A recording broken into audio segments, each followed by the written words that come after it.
Have you ever had like a strange super micro trope? Like, and when I say micro trope, I mean like not like enemies to lovers, like a sub thing that happens in the book that you're just absolutely obsessed with. Yes, of Okay, course. what is yours? I love just anything that demonstrates like acts of service. Like I Hmm. positively love like when it's like he goes and gets her coffee or if he remembers her Yeah. favorite food. Like those small moments where he remembers something that she says she loves and then like provides it for her. I absolutely love that as like a micro trope. We're going to circle back to that because I think you're going to love this author I've been on a bender Oh, of. okay. Okay. Um, but we'll circle back to that because the one that I have found that I've become like weirdly obsessed with is MMCs who tattoo wedding rings. I don't Ooh. know why, but every time I like reach that point, I'm like, "Ugh, good. Yeah. I love that too. I agree with you. I love that too. That's also one of those things that I would venture to ask you. Like, we read all kinds of things in books, but Yeah. that's definitely something. And I'm like, okay, I don't hate that for real life. No. Like, I don't Yeah. hate that for real life. Like it's ballsy, but at the same time, like if I'm going to believe you have, happily ever after romantic Yeah. energy, I love that. Like I every single time it comes up, I just like I eat that up and I'm like, yes. I love that too in books. I think it's so romantic. And it escapes the name tattoo curse of getting Yes. the act. It escapes that. Yes. Not tied to it. You get married again, you could add like a little You could just update the ring. You could just update it a little bit. or remove them technically, Or but remove it. I mean in the happily ever after universe, I do think it is more romantic than a name though. Like for example, Mm-hmm. I in reality, right? If my husband were to come home with like Jordan tattooed on him, I'd be like, Yeah. that's a choice. But if he came home with the wedding ring tattooed, I'd be like, Yeah. you love me so much. I didn't Yeah. think about that, but you are right. It is a different kind of Mm-hmm. touching. And I feel like it's more like this is your wedding vows. This is your like you've Yeah. got this commitment on your finger. I think it's so cute, so I love that. romantic. I love I it eat it up too. every time. Well, let's get into it. I'm Jordan. I'm Sheridan. And together we're Sippin' on Spice podcast. And today we're going to talk about all kinds of fun bookish topics. We're going to do another segment of What in the Smut, which is hilarious. Yes. We're going to talk about what we've recently read and dive into all kinds of fun things. Yes, I'm excited. Okay, so something that I think we've touched on before, but we haven't really talked about in great detail because anytime it's come up, it's been in relation to a specific book, and I don't want to give spoilers for third acts ever, unless the episode is dedicated to spoiling. Right. But something I want to talk about that we've kind of alluded to is third act breakups when there are children in the book trope, and how much this bothers me. There has to be a perfectly executed third act breakup because nothing can take a book from me being obsessed with it to hating it than like this person integrates into the life and then something happens and then that person just up and leaves and then the child knows that this relationship is over and they don't come back, and then when they come back it's like, oh, it's fine, like that child has been through enough, you know what I mean? Yeah, I agree. It's one of my biggest pet peeves. Oh my God. No, I agree. I think it's like, because especially typically in those books, like if it's a single dad or a single mom romance, they're building this familial relationship with the new partner in the book. Like they're coming in, they're making that connection. And then to have that be like the child's emotions be a part of the third act breakup, I don't think is appropriate either. It bothers me as well. I think that actually for me, not always loving as much the single parent trope, when I do love it, the way I would love it is when the new single parent is all about it. There's no backing out. They are 100% in. Like that is crucial and key and I need for that trope. So I agree with you. Yeah, and like I feel like especially in books, the prior relationship, whoever the actual parent was of this child, for the most part, right? Not all books, but for the most part, the prior parent is an absentee parent, a parent. You know what I mean? Like they do a lot to completely remove them from the equation rather than make it like we have a great friendship and this is all working out for the most part. So when you take a child who's been through like some form of abandonment or loss like that, and then you bring in this new character and they are meshing and everything's cool and oh my God, we're a family, and then you just dip out, I struggle so hard with that They're just if you write that, I cannot finish it that way. Oh, I totally agree with you. Like again, those poor kids' emotions. And then how do you just pretend it's all good when they're back together? When they're like, "Oh, sorry, we're just like," the kid is going to have like whiplash. It's going to be like, wait. Like, how do we just pretend we're all good? And yet that never happens. The kid is always just like, "Welcome back, Carrie. I missed you." Like, first of all, poor you. Yeah. I hate it. No, I completely agree. It's a no-go for me too. Well, you know how sometimes we talk about like icky words? Yes. Or icky phrases or things icky that things start to in books. So I don't even know if I'd call this an ick per se, but a phrase that I've been reading a lot lately that I'm going to read out loud to you, and I want you to react to. I want you to tell me how it makes you feel when you read this phrase, because you've read this phrase, guaranteed. Okay. Like looking at his t-shirt and how it's stretched across his muscles. Do you want my honest reaction? Yes. I think like ooh la la. Like I'm really? Like every I'm time? about it. Pretty much, because then I'm getting that mental image, because I can picture. That is one of those things, like, okay, we've talked about this, when eyes darken, or when all those things, it's like, what does that mean? What does that look like? Or the lip curl, the or he bared his teeth. What does that look like? But you can imagine like a dude putting on a shirt and it going over his body. You could. Well, I imagine the shirt is like a schmedium. Whenever they say that, he's like outside and the shirt's like, hanging on for dear life because he's so big. A schmedium.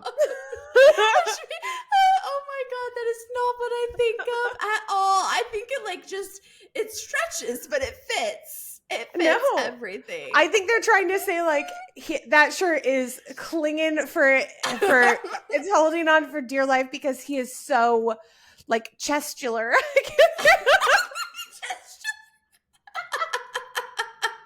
He has so many. It's a word. His Chabbingtons. Oh my God. Okay, let us know in the comments. And when you read that, do you picture he's a muscular dude and it stretches but it fits, or do you picture crop tops?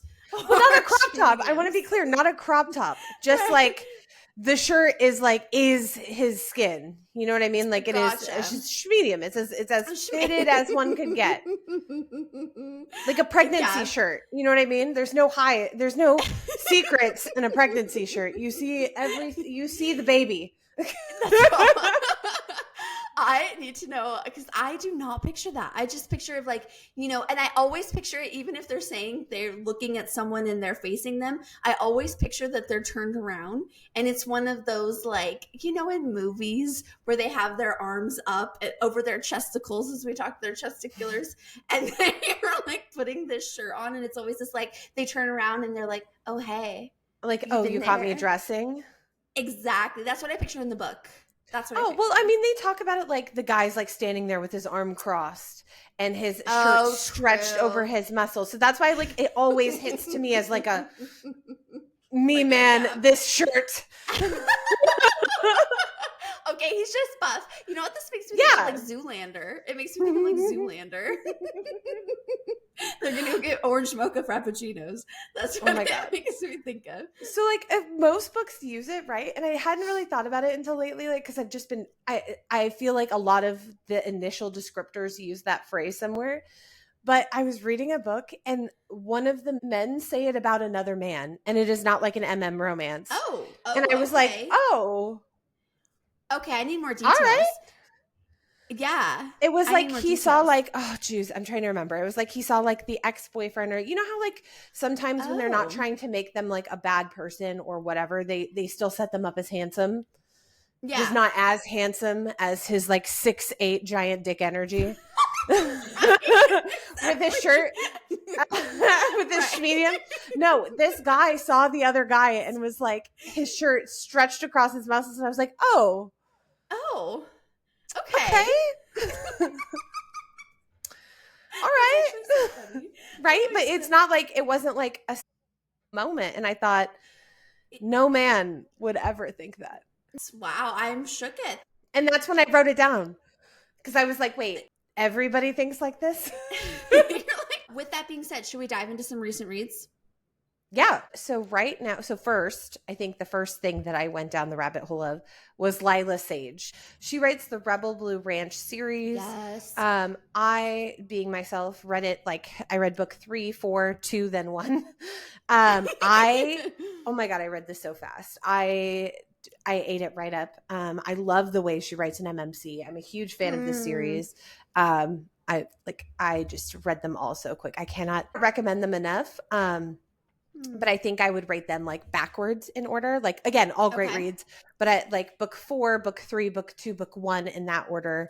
If you're fine with out of order, were my favorites. Oh, yes. So I am following your reading order in this series, and I am loving it. So I started with the last book, book 4, Dusty and Cam. Fantastic. 5-star. Top tier MMC. 6 out of 5. Yes, I was obsessed with him. Whew. Fantastic. Dusty can dust me.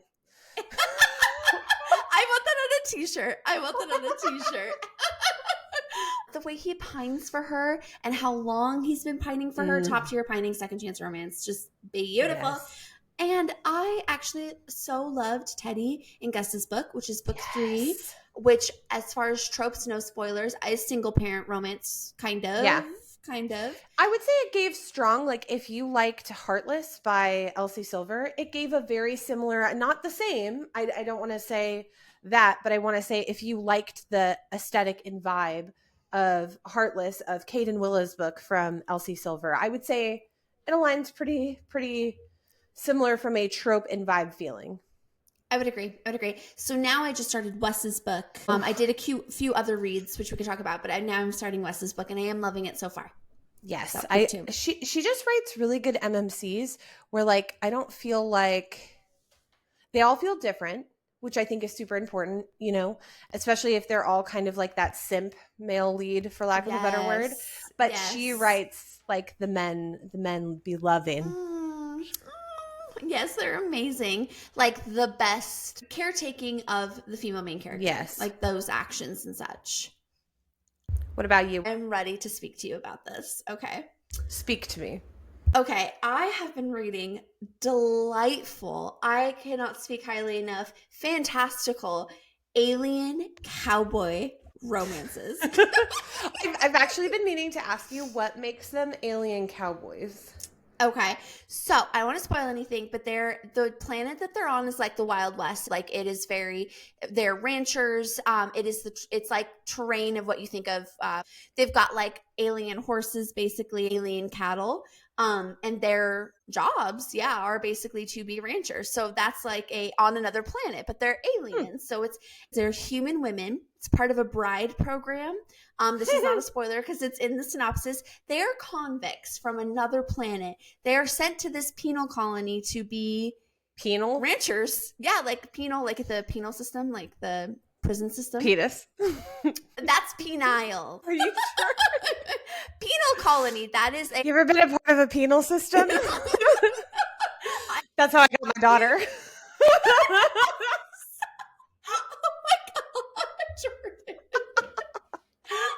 God. Okay, that was hilarious. Penal colony, a remote settlement used to house convicts from the general population. Okay. So it's, and they say it in the book. That's what they call it. They call it. No, I know. Colony. I believe you. It's just you said penal, and I'm a child, apparently. Well, let me tell you, it also becomes a penile colony. It becomes another kind of colony. Don't be in denial. It gets penile. Basically, and they have an extra special feature, but it's different. But they have their own little extra special feature, just like I Spy the Barbarians. It's a part of the penne pasta, but it's an extra part of the penne pasta. It is actually a surprise, so I don't want to spoil it for someone that wants to read it. If you want to read it, it's their extra special pieces of surprise. But so heartwarming. These aliens are down. They are committed immediately. We've got mates going on. We've got pining going on. They are obsessed. And all of these women are, it's all this journey of finding love. Something has happened on their planet that they're coming from. So they take a part of this program, and then all of their love interests just care about them so much. I've read 4 of them. The 5th one's coming out soon. So I've read 4. How long are they? Oh, like 220 pages. Oh, you're speaking my language. Okay. So okay. good. It's just like Ice Planet Barbarians. Once you start, you cannot stop. Yeah, I was like, you're gonna have to send me the name of this. I will. What's the name of the first one or the author? So the author's Ursa Dax. Are these Kindle Unlimited? They are. Yes, they are. The first one, who's my favorite male main character out of the 4 that I've read so far, is married to the alien cowboy, and that's my favorite of the 4. And that's the first one? That's the first one. There's all different kinds of tropes. Like there's enemies to lovers, marriage. Like they're all different, just like Ice Planet Barbarians somewhat. Okay. I can't wait. I'm on a different kick right now. B.K. Borison. Ooh, so okay. Her most recent book that I would say is getting like all the attention right now is First Time Caller. It's very like Sleepless in Seattle. I think we talked about it on our last bookish.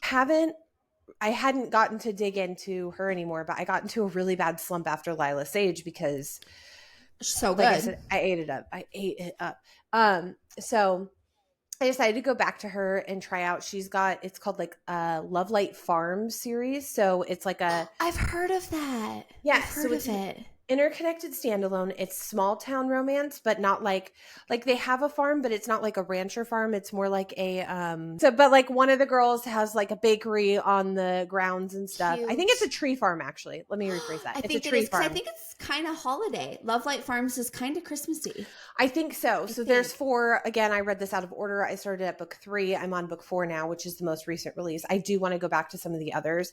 It's a very like quirky small town, like a la Lucy Score kind of vibes where the whole town is invested. They have like a phone tree situation where everybody kind of like gives the scoop on everything. They're all very involved and eavesdroppy.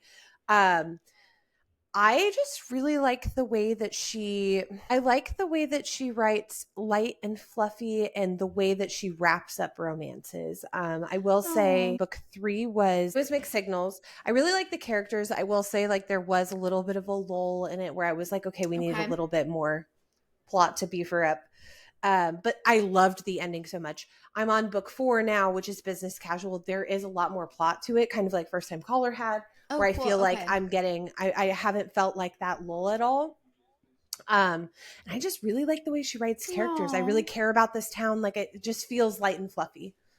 I love that. Okay, I'm excited. So I'm going to finish Wes's book, and then I'm going to read book 1 by Lyla Sage in that series, and then I'm going to go to this series most likely and start wherever you recommend for me to start. Yeah. I have heard great things about Lovelight Farms, like book 1. I have. Yeah. Yeah, and like I said, it's like even the one that I felt like had a lull, I wouldn't not recommend it. It's like, it's still really good, and especially the end. It's just like, it kind of gives me similar feelings to Tara DeWitt, how when you at the end of it, you're just like, that was such a beautiful closure, and we're wrapping up like an emotional kind of, I just see these as like a different kind of style of contemporary that I've really enjoyed, but they are all very light and fluffy. I love that. Okay, I'm so excited. I love when we leave a book feeling like uplifted or emotionally like our cup has been filled. I love that. Yes. So, okay. You definitely feel like, especially like the way they communicate, the characters she gives you, like they're just realistic, beautiful characters where you're like, okay. I want you to be happy. I love that. Okay, another book I just finished and I was obsessed. Wild Scottish Night by Trisha O'Malley. It's so good. So it is about a woman who receives a castle basically in her uncle who's passed away will, and she's going there to kind of like solve a mystery. And there's a Scottish groundskeeper who's delightfully grumpy, and they work together to solve this mystery. The banter is fantastic. He's super grumpy, but you know he's got it bad as soon as he sees her. She's also kind of hurting from something that happens, and then she blossoms in this love, and it is just, it hits all my tropes. All my tropes. It's so good. What level of mystery? Like how small. Serious is it? Okay. Oh no, it's nothing like other stuff I like to read, like Housemaid or it's nothing like that. Because I was interested, and then you used the word mystery, and I was like, wait a minute, are we doing like, what's happening? Like what kind of mystery? Yeah, nothing dark. It's very light and fluffy. It's what's very this called? Fluffy. Wild Scottish Night, and it is an interconnected standalone. Is this Kindle Unlimited? It is. Yes, thank you. You tend to branch out from Kindle Unlimited, and you know how I'm just so weird about branching out from something that is in my subscription. I'm always like, you have to sell it to me now. So right. I hope that Alien Romances, read those. Like, they're so good. I will.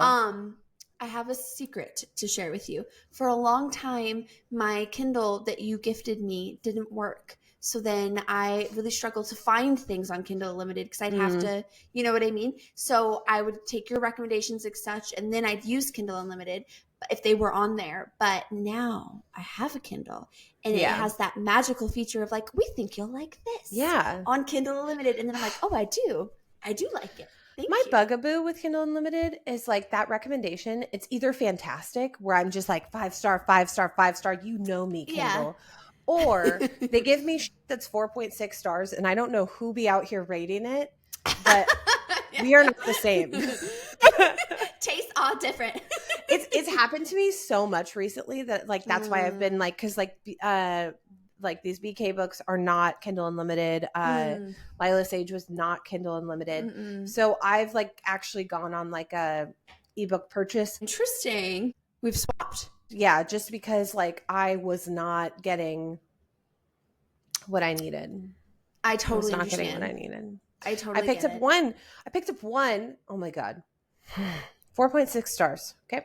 Wow. Okay, that's high. Those are a lot of stars. Yes. And it was like 3,000 reviews. Okay. So we're not talking like 4.6 stars from an ARC read. We're talking 4.6 stars, 3,000 people sat down and said, yes. Okay. Well, it kicks off. I really liked it at first. I was vibing. We were cool. I saw where we were going. A little predictable. Fine. No worries. We get to like 40%. And it was like initially set up as like an enemies to lovers. She's kind of the nanny situation. All of a sudden, it's like his friends encourage him to like give her a chance and to try, like, because obviously they all see that he likes her, which is, again, whatever, fine. I'll even move past that. But then he like immediately comes home, takes the advice, and is like, let's do this. And like, doesn't really get to know anything about her. Like, she's still kind of got a lot of mysteries going on. And it like Insta Spice like that. Like, came home, I want you, Insta Spice. And I was like, this is not, you just Band-Aided me. Like, what happened? Yeah, because they were like, yeah, you can't let her go. I don't want you to live with regret. Mind you, their interactions had been maybe like a couple weeks. Yeah. I just wanted them to heat up the romance more. You know what I mean? Yeah. Like, it just didn't make sense to me how quickly they flipped me. And so I've been finding a lot of those lately where I'm like, yay, tropes I like, high ratings, let's give this a go. And then I just get got. You just get disappointed. I got gotcha'd. I don't like that either, because then it's like, does he genuinely like her? Is he just doing this because of his friends? Well, I mean, where's that? They set up like the heat in his mind, but like, okay, if you had that kind of relationship with somebody and they come home and they just like turn on the switch to you, you'd be like, do you need to talk to me about, like, because it just didn't make sense. It just didn't flow. Yeah, I can see that. And doesn't have that tension the way we want. So I could see that. Yeah. The last book that I've read since we've last talked, I had an Audible credit and I had downloaded this on Audible forever ago. And I forgot that I had it. So I was listening to it at the background at work. It's The Wedding People. I see it everywhere online. Like, it's often recommended on Bookstagram and stuff. What's it about? But yeah, so yes, The Wedding People, Allison S. Patch. So it starts off with, and this is not a spoiler, but basically something really traumatic things have happened to our female main character. So she goes to this resort. She checks herself in to commit. And at first I was like, oh, big, sad trauma. Really bad stuff has happened. Like, oh, that's right at the beginning. You get a trigger warning and you're like, that's a big sad. Oh my God, Jordan. Actually, I totally thought about this because there's not a warning. What? Like, it happens immediately. Typically, books have trigger warnings. This one did not. Like, at least I didn't hear it. I didn't read it. I didn't see it. I didn't know. Maybe it's just the way the audiobook works. Maybe.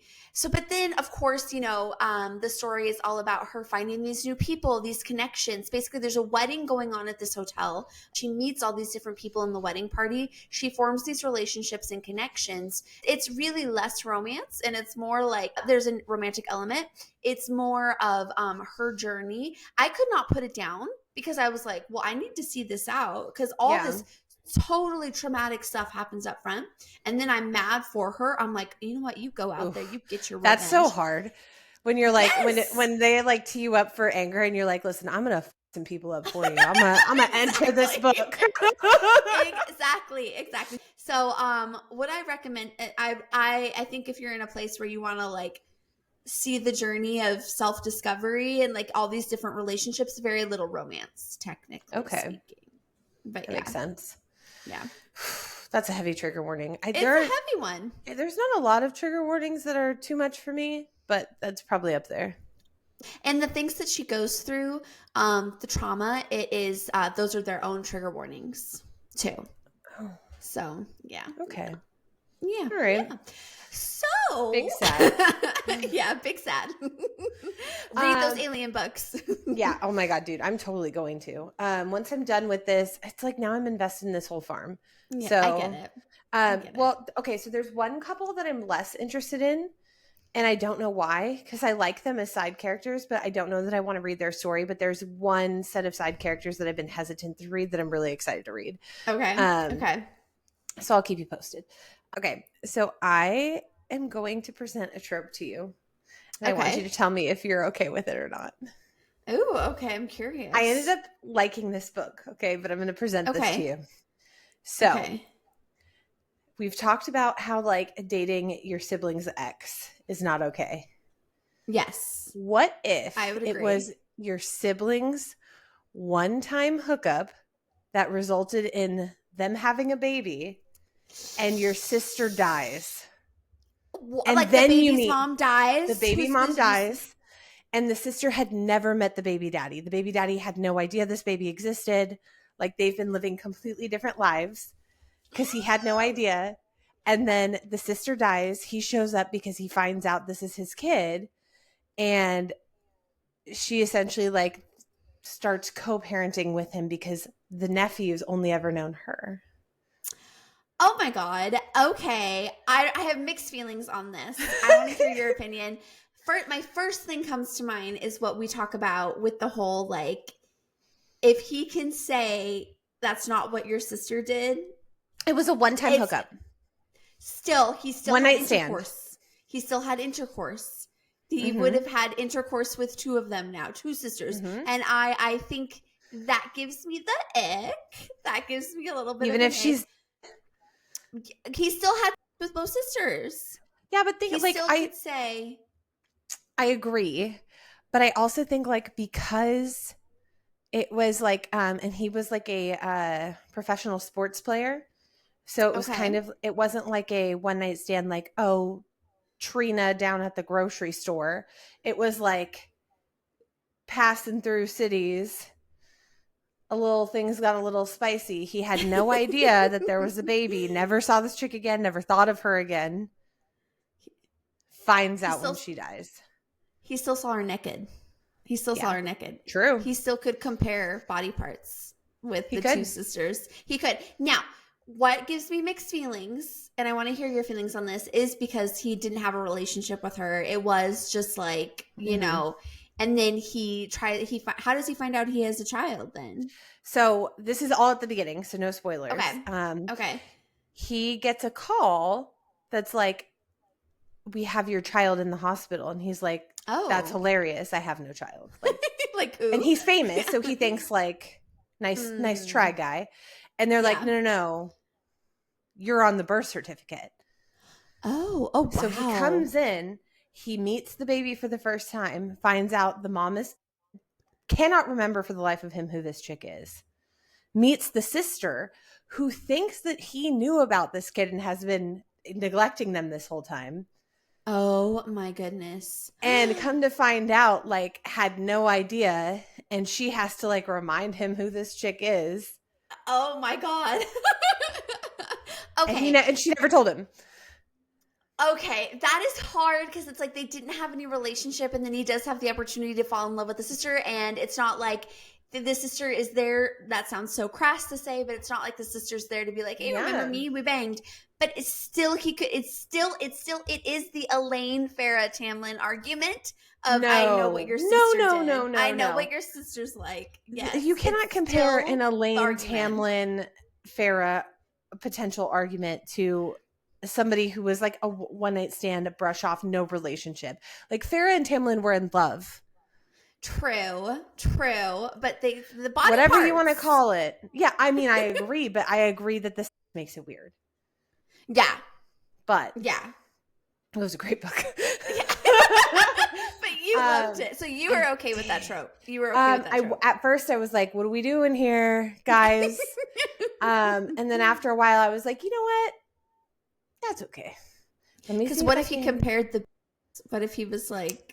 I think they do a good enough job of making it into like a one night stand, like where you feel like there was no emotion. It was a fun time. It was like a drunken night. Okay. You know what I mean? Okay. It would be like if you found out your husband was related to somebody that you maybe played around with in college. Oh, okay. That is different. You know what I mean? Like you wouldn't be like, wow, they're brothers. And like you might even be like, you look familiar. Do I know you? Do I know you from somewhere? Okay, I could see that. That's not as bad. It's called Mad Love by Willow Astor.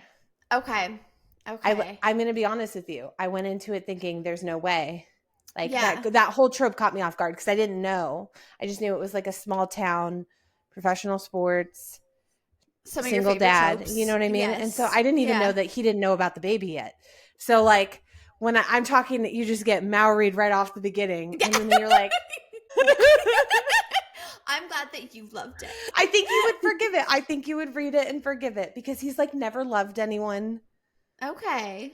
You know what I mean? Okay. Like there's no competition. There's no like he's very got compartmentalized. Feelings. He's very compartmentalized. Okay. I could see it.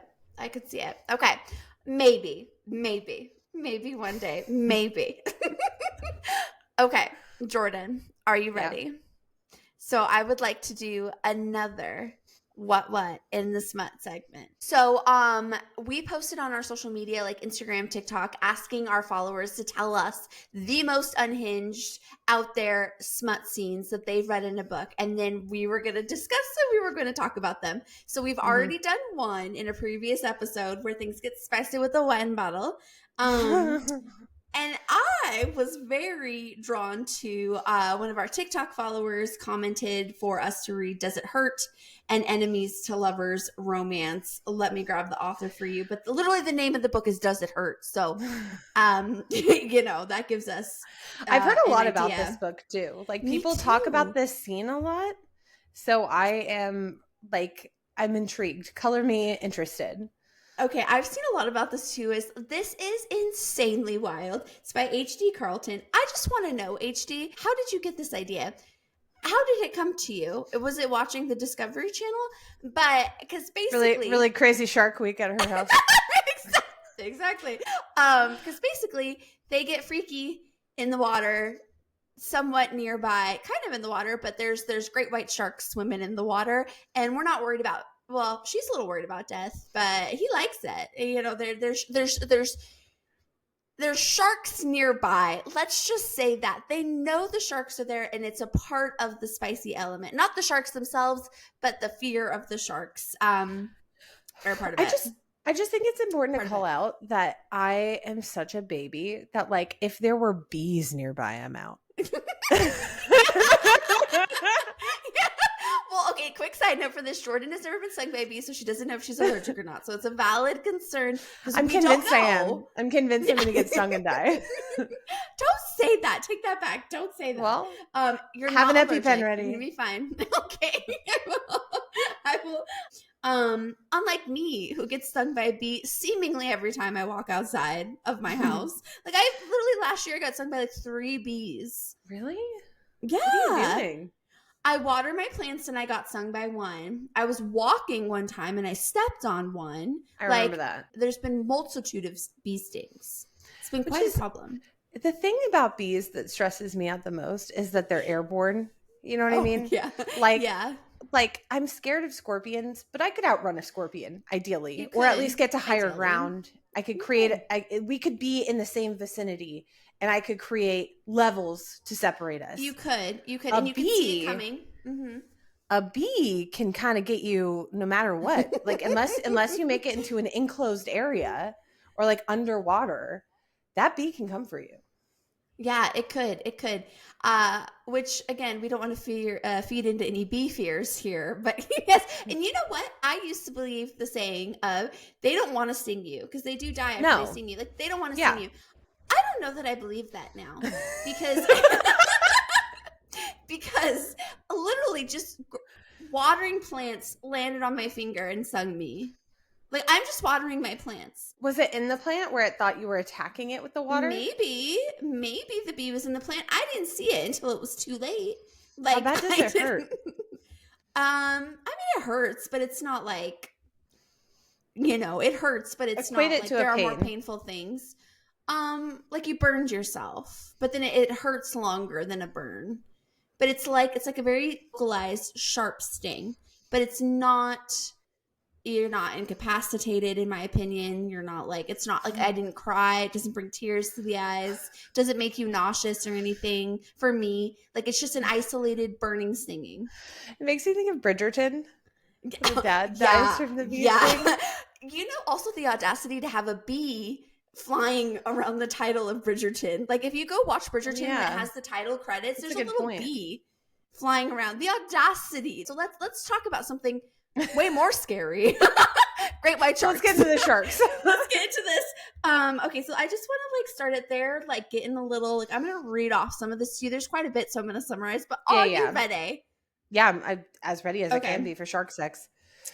Here we go. So we're just going to start off. So we're just basically say he directs me towards the back of the boat where it's an open flat ledge. Okay, open. That's also terrifying because there's a motor back there. And somehow that's even more terrifying.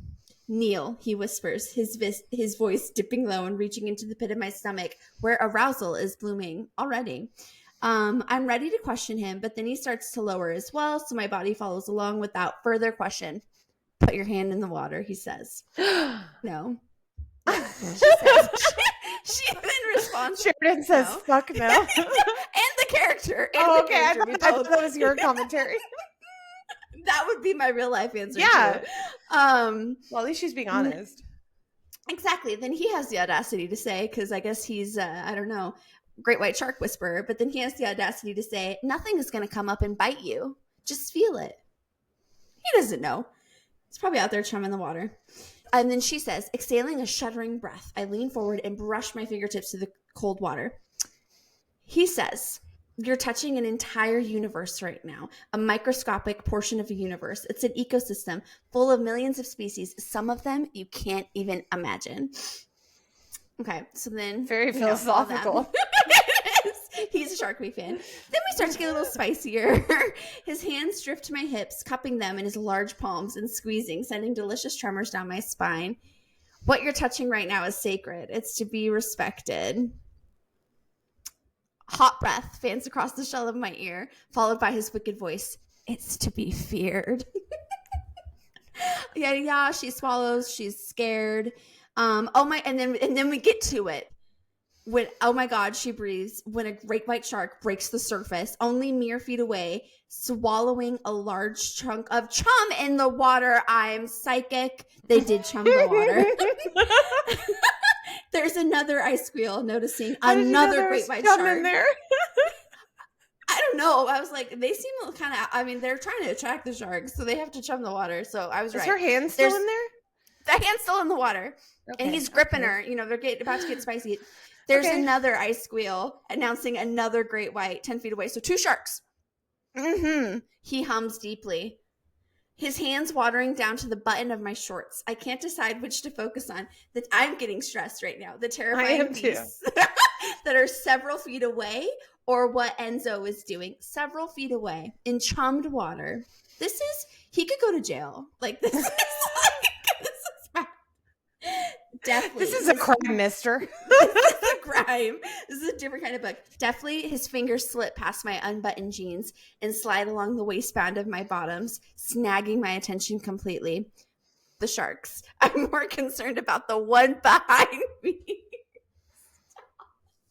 Okay. What are you doing? I whispered. Wait, so she's on her knees then, like facing his kneeling. Her back is to him.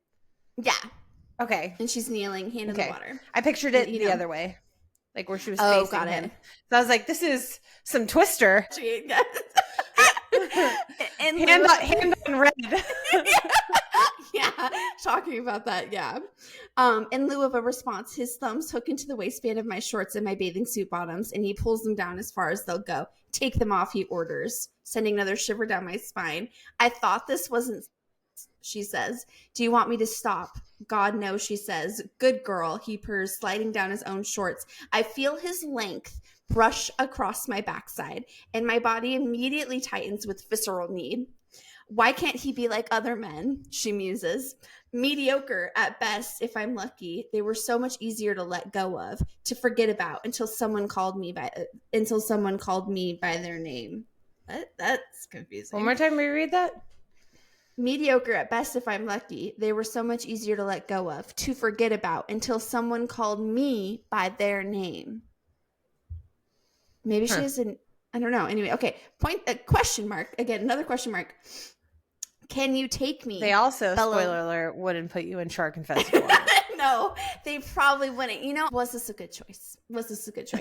He says, can you take me, Bella Lardra? I don't know what Bella Lardra means, but I'm too lost in the feel of him dragging the fingers through my... to care. Oof. Okay, I know. Yes, she moans, trembling when I feel the tip of his replacing his... It's so hard to read scenes, isn't it? It's so hard. It's like one thing when you read it in your head, it's another to verbalize it, where you're like, wow, I'm putting this... It totally is. They're thrust in. I'm gonna summarize. They're Thrusting and moaning. Adrenaline ignites when one of the sharks splash right in front of the boat, causing my muscles to tighten. Enzo groans in response, feeling my body clench around him. He drives into me harder, and he reaches around to slip his fingers between my thighs. Do they scare you? He murmurs. Yes. They scare me. She just says, She mumbles, and forming in the pit of her stomach.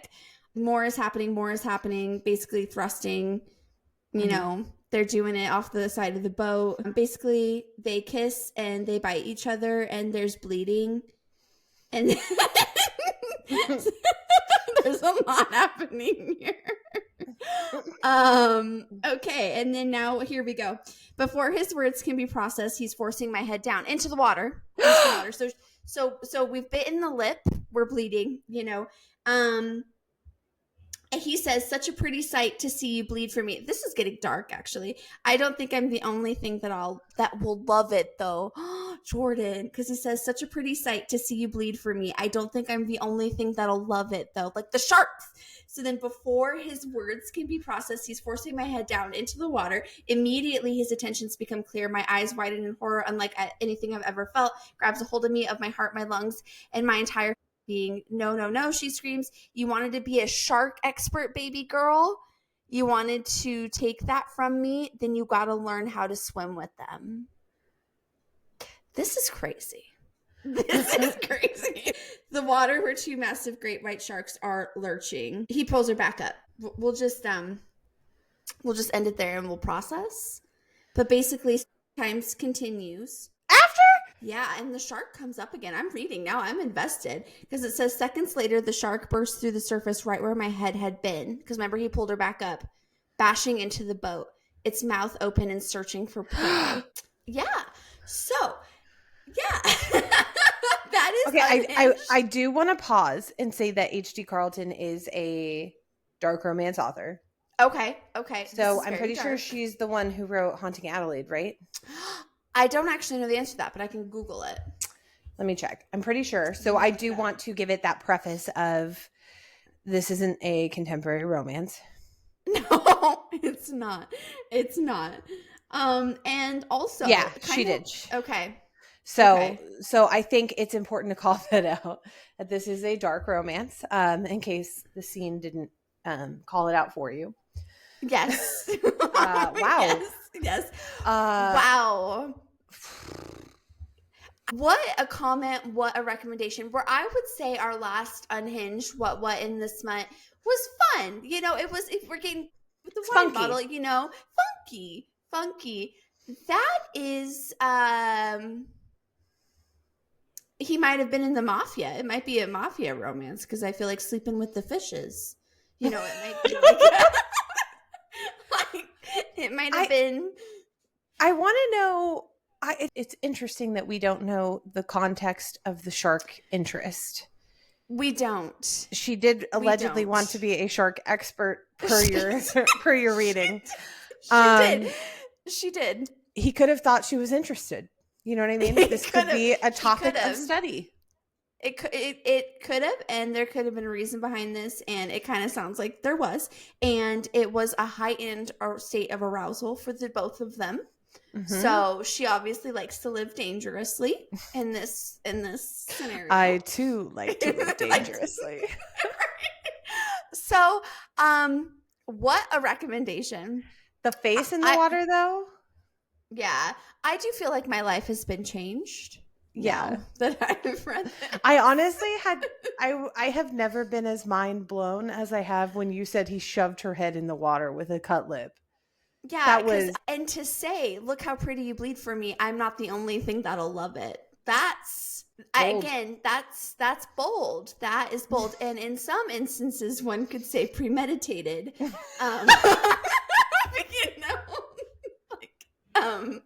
You know, that was Unhinged, and I think it meets the qualifications. I think it really does. I think it qualified, and I think if we start rating these moving forward, right now this is my number one spot of what the just happened. I mean, if you put me in a beehive, you're not thinking of anything around the bees. Honestly, no, because like, okay, so sometimes authors write about this where they talk about like how like FMCs get in their head and it's like harder for them to climax. Yeah. That is something I think I would more align to. So if that was me, it would not be a heightened state. It would be like there's a shark right there, dude. Give me pause. It feels like you know the shark is there. It feels like you chummed the water, so the shark would be there. But again, everybody's different, so get that. But I would be the opposite. There would not be a heightened state occurring. No.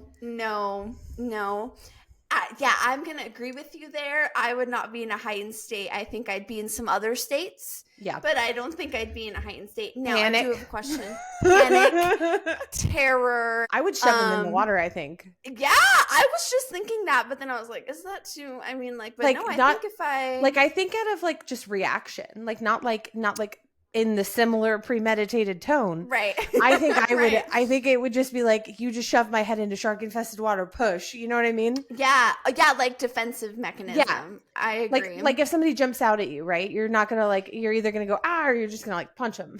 Yeah. Yeah. So that's that one. Question. Do you want to be a bee expert? No, God, no. No. So you're like, no.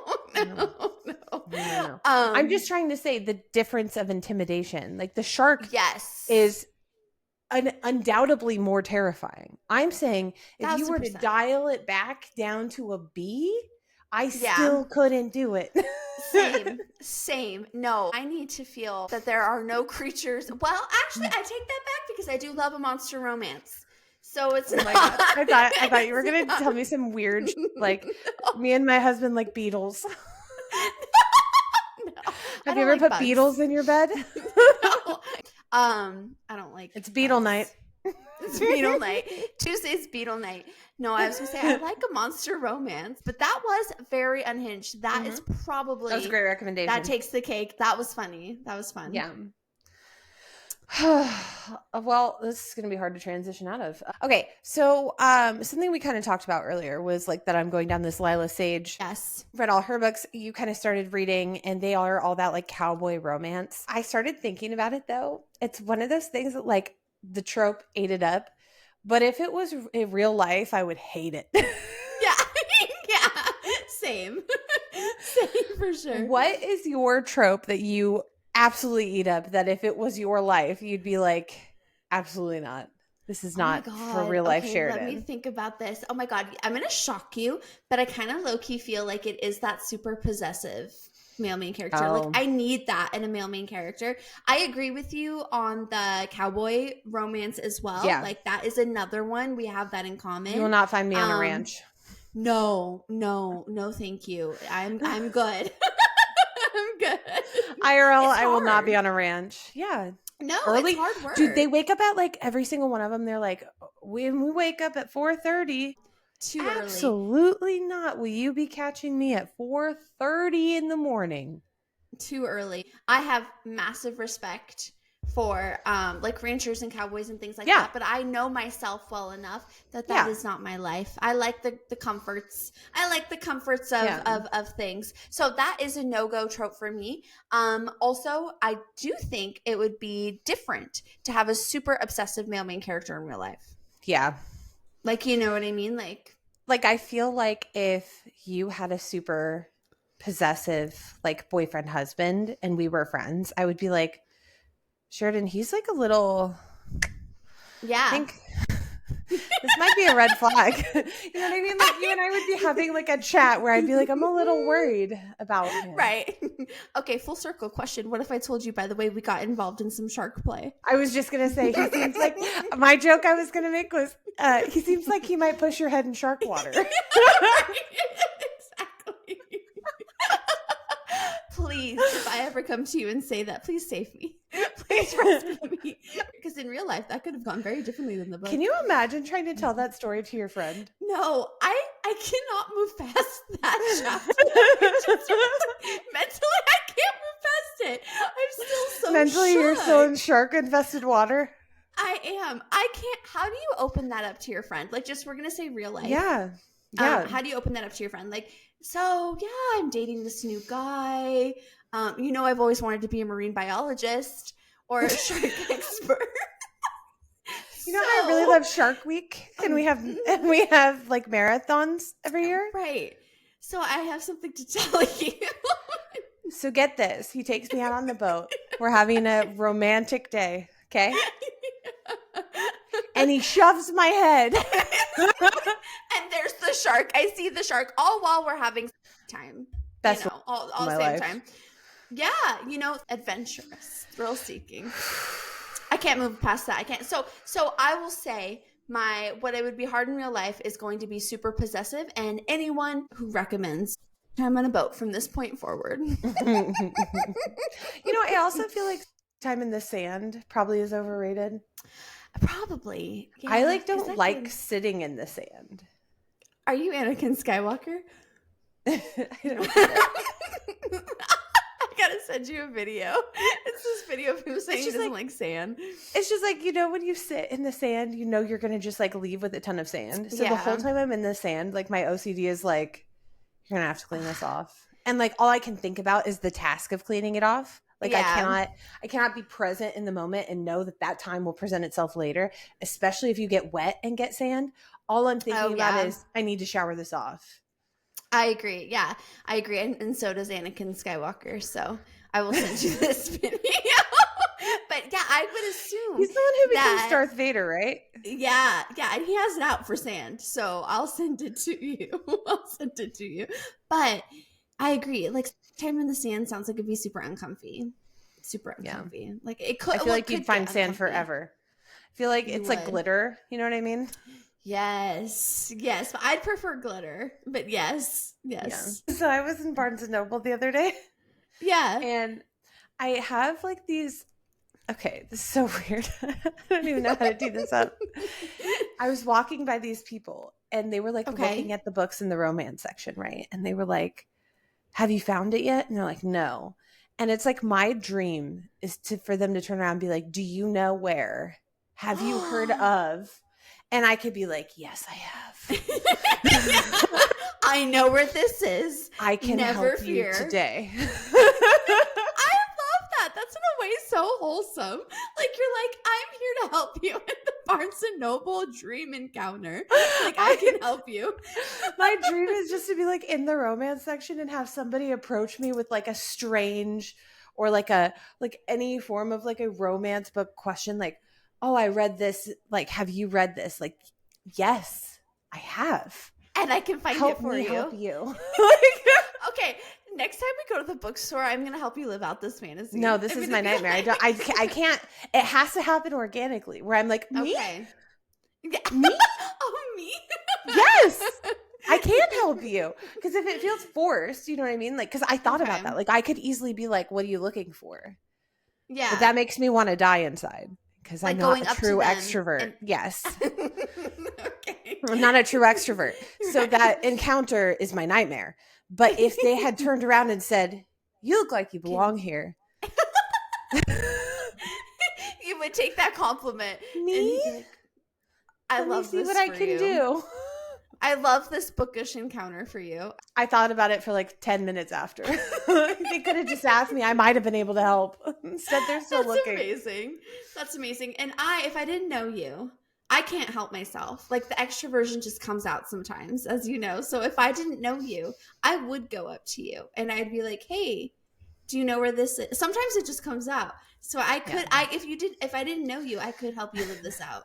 It's so true. Remember we went to Barnes & Noble and some chick just like randomly started telling us stuff and you just kept talking to her and I was like, oh my God, this conversation was over like 5 minutes ago.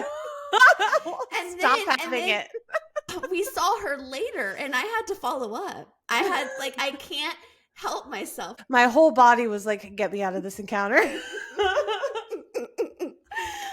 I don't know why I do that to myself sometimes, but I totally do. I don't know why you did it to me. Okay, so Jordan, I am going to explain a book with like a poorly worded description. I want you to guess what book that is. Okay, so first things first. Blonde guy gets the girl in a haunted mansion. Oh, Phantasma. Yes, good job. He's got white hair, by the way. True, I messed that up. True, important distinction. Okay, next one. Bad guy gets literally vacuumed up. That's Crescent City. Yes. Iconic. That was my favorite Bryce moment of all time. I was like, yes. Get it. Agreed. Did you ever watch The Simple Life with Paris Hilton and Yes. Yes. Do you remember the episode where they went to a funeral home? And no. So because they had to do odd jobs, remember? That was like the whole point of the show. Mm-hmm. And one of the odd jobs they have is going to the funeral home and they knock over an urn and Paris Hilton starts vacuuming it. Oh my God. She's literally Bryce. Oh my God. That is hysterical. I need to watch that now. I hope so too. Can you imagine going to the family? Sorry, Grandpa was vacuumed. Or like, do you take it out of the thing and hope that there's no like dust bunnies in there? Oh my God, that's a good question. Okay. A lawyer gets jilted on her wedding day and then goes to Chili's. Oh my God, this is Wild and Wrangled. Is that the name of the book? Wild and Wrangled, this Lyla Sage's new book. Oh, so good. By the way, that breakdown of mid-class fancy restaurants. Yes. I highlighted that because I laughed so hard and I read it out loud to my husband and he started dying laughing because I was like, this is the most accurate description of these chains I've ever heard of in my life. It is. I love a Chili's margarita. I'm obsessed. When they said that in the book, I was like, hell yeah, go get a margarita. A girl with silver hair finds out she kissed her half-brother.